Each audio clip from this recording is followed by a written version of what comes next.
Welcome to Shaq's house. Shaq's house. That's our Shaq. You're now in Shaq's house.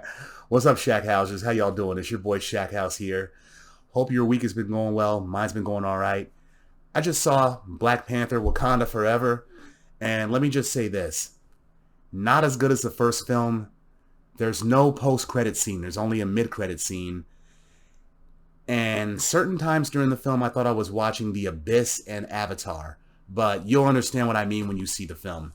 But this ain't about that. This video is not about that. Today, it's another similar power comparison. Like I said in the last video, who are we talking about today? Sebastian Shaw and the Strong Guy. Check it out.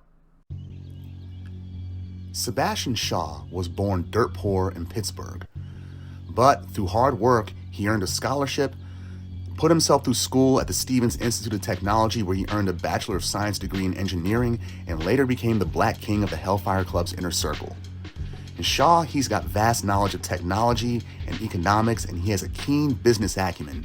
And as the founder, CEO, and primary shareholder of Shaw Industries, Inc., he is a billionaire industrialist who has developed his company into a multinational corporation heavily involved in defense contracts and munitions productions. He's also an experienced ironworker and currently sits on the ruling council of Krakoa, despite in the past acting like an anti-mutant, self-hating Michael Steele or Ben Carson.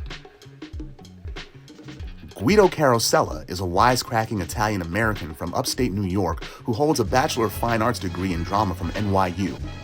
He's a talented musical comedy actor and a stand-up comedian, but he's extremely nearsighted and wears thick corrective lenses to help him out. He's also a formidable hand-to-hand combatant skilled in using street fighting techniques, and his code name, Strong Guy, stems from, well, this. Now, Guido and Sebastian Shaw have the same power, but Guido's comes with some painful limitations. Now, mind you, Guido and Sebastian Shaw, they just absorb kinetic energy. Yeah, unlike Gambit, who converts potential energy into kinetic energy, unlike Maelstrom, who can manipulate all forms of kinetic energy, and unlike Speedball, who is kinetic energy. More on him down the line. But for right now, let's start off with Sebastian Shaw. Sebastian Shaw is a mutant with the power to absorb energy, converting it into physical power. His system is primarily designed to absorb kinetic force, but he's also absorbed lightning and mystical energy in the past to power himself. His body absorbs the brunt of any impact, protecting him from harmful effects while processing the energy to increase his strength and endurance to superhuman levels. This process functionally gives him superhuman resistance to injury as well. But Shaw, he can be overloaded by excess energy at once, forcing him to pass out. But it's unclear how Shaw loses his increased strength levels that he gains, since most cases of him applying his super strength would involve creating impact for him to absorb as well. From what we've seen, it just depletes over time from disuse. Now, Strong Guy. Strong Guy's mutant power is also to absorb kinetic energy and to convert it into physical power. By processing the force behind any impact, his body directs that kinetic energy into his muscles, causing them to swell and increase his strength, endurance, and durability to superhuman levels for a time. This effect is somewhat unstable in his system, though. Guido's body cannot handle the adverse changes to his physiology for extensive periods of time. Although his strength level does increase, he can't store the kinetic energy for a long period. He has to physically expend it, namely by striking a target with an amount of force equal to the energy that he absorbed within 90 seconds after absorbing it. Now, the original impact that triggered his mutant power during puberty left his muscles bloated and disfigured permanently, leaving him in constant physical pain for the rest of his life. As a result, Strong Guy now stands over 7 feet tall and weighs over 700 pounds, most of it from the extremely dense muscles in his upper body. At a baseline strength level, he has superhuman class 50 strength and he has superhuman resistance to injury, both of which can be increased by his power. Now, the upper limit to his power is determined by the rest of his body's ability to handle that energy. Absorbing several amounts of kinetic energy in short order once overstrained his heart. However, the mutant inventor known as Forge created a pacemaker surgically implanted into Guido's heart that directs kinetic energy to it, ensuring that it grows in proportion to his other muscles and to prevent further health problems.